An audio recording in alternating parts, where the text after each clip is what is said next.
So, welcome to this. This is the Further Math Support Programme online revision session for AQA Statistics 1.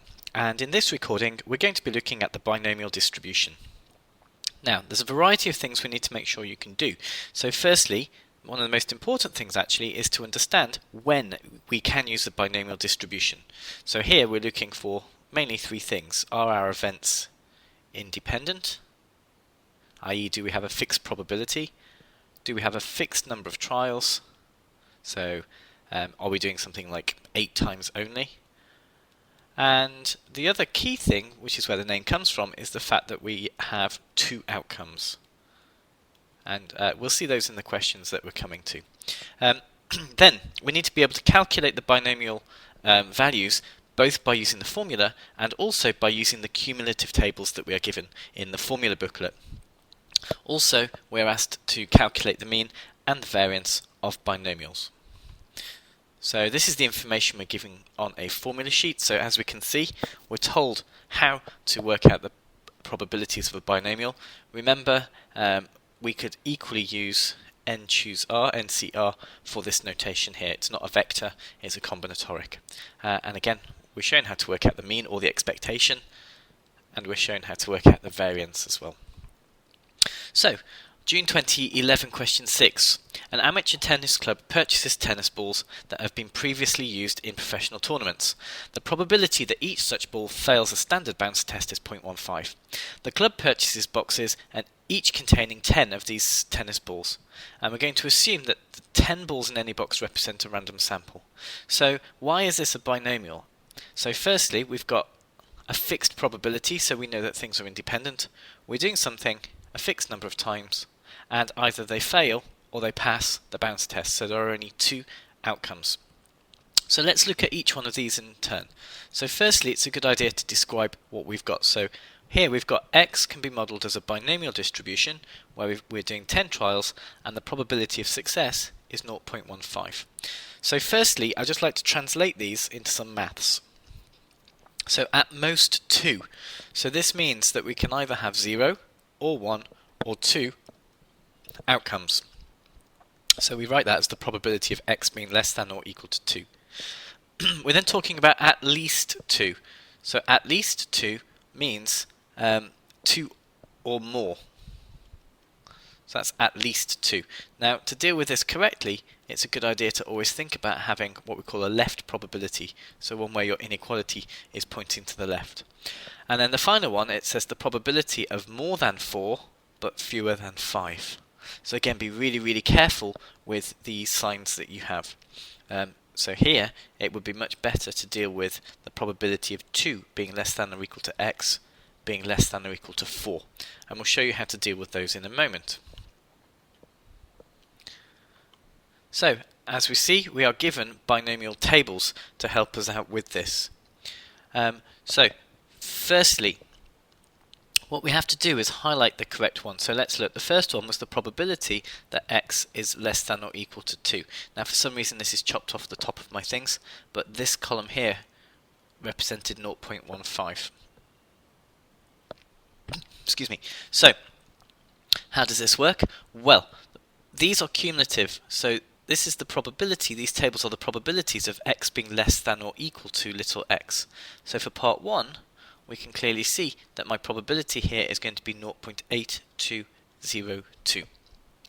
Then, at least 2. Now we established that this was 1 minus the probability of x being less than or equal to 1.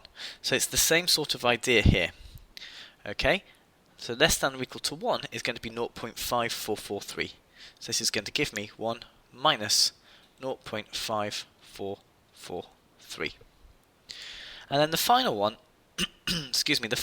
we had the probability of 2 being less than or equal to x being less than or equal to 4. And what we can do is we can rewrite this as the probability of x being less than or equal to 4 minus the probability of x being less than or equal to 1. Because this is basically, I want 2, 3 and 4. So less than or equal to 4 includes 0 and 1, so I need to subtract those away. So again, we can just apply from the table to do these. So less than or equal to 4, 0.9901, And then what we need to do with that is we need to subtract the probability of x being less than or equal to 1. Now we've already highlighted that from the table, 0.5443. So we can calculate that, and that's going to give me 0.445. So let's look how the marks are allocated. So here you're going to get a mark for part 1, because that's quite straightforward. For part 2,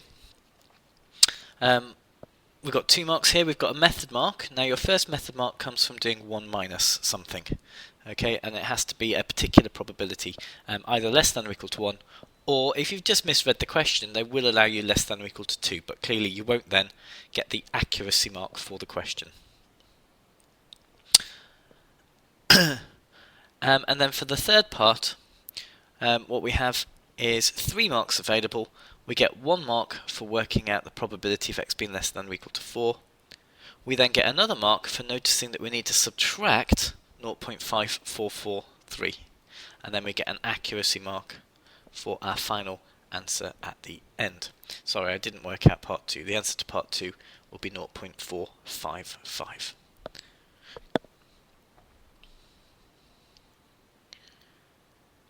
Okay, so the question continues.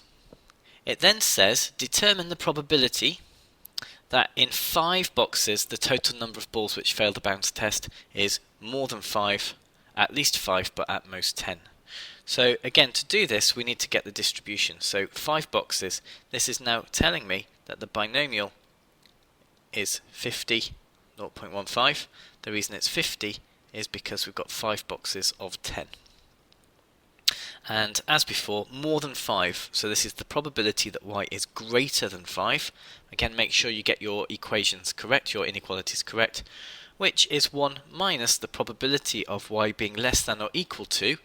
Now, I don't want 5 and below, so y being greater than 5 must be 6, 7, 8 and so on.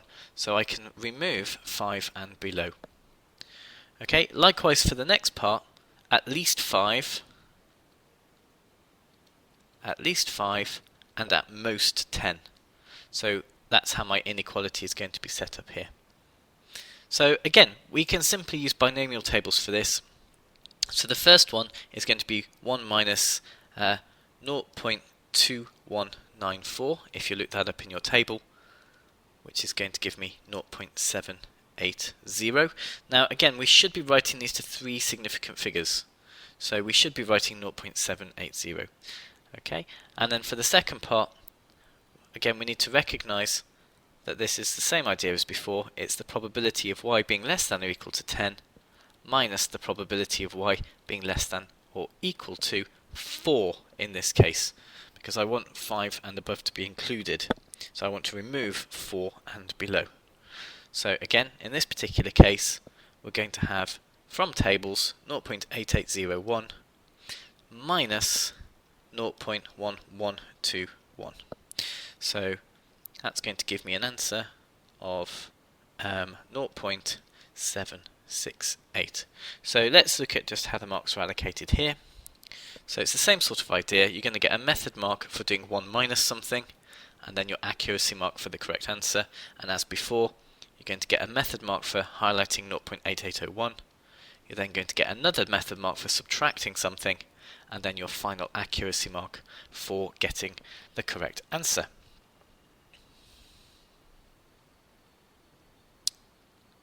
Okay, so moving on to June 2010, question 6. During the winter, the probability that Barry's cat, Sylvester, chooses to stay outside all night is 0.35, and the cat's choice is independent from night to night. Okay, so we've got some independence here, and we've got a fixed probability. We've got 2 outcomes, either he stays outside or he doesn't, so this is feeling like some sort of binomial. Determine the probability that during a period of 2 weeks or 14 nights, Sylvester decides to stay out for so many times. So at most 7. So again, this is going to be the probability that x is less than or equal to 7 on at least 11 nights. So this is going to be this, and as before, more than 5 but fewer than 10. And again, really make sure you're very, very aware of how the language and your inequalities work. Okay, so this is going to be the probability of x being less than or equal to 9 minus the probability of x being less than or equal to 5. So again, we've got to be very, very, very, very careful about how we do these. So what is my binomial? So the binomial can be modelled doing something 14 times, and the probability of success is 0.35. So we can see here we've got our 0.35. We're using n equals 14 as my table. So here we go. Let's look at the first one. Well, this is going to be straight away 2 marks.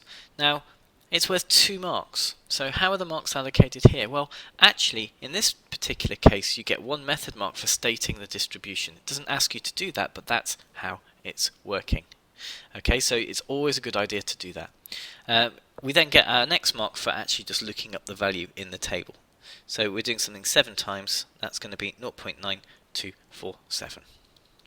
So we get our marks for that, or 0.925, but please, if you're using tables, just write down the whole value that you see from the tables. Okay, so the next one, let's change colour for this. At least 11 nights. So again, we've got to turn this around. So this is going to be 1 minus the probability of x being less than or equal to 10. I want 11 or more, so I don't want 10 and fewer. Okay, so 10 is 0.9989. So you're going to get 1 method mark for the calculation, and then you're going to get 1 method mark for working it out, 9989, which is going to give me 0.0011.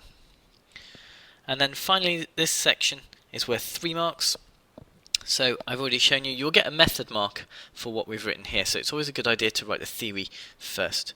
So to do this, we're going to read the values off. So we change colours so we can see. So less than or equal to 9 is going to be 9940. And less than or equal to 5 is 6405. Okay, so that's going to be your second method mark. Your first method mark is for getting 0.9940, and then your final accuracy mark is going to be for getting this number correct. So that's going to give me 0.353.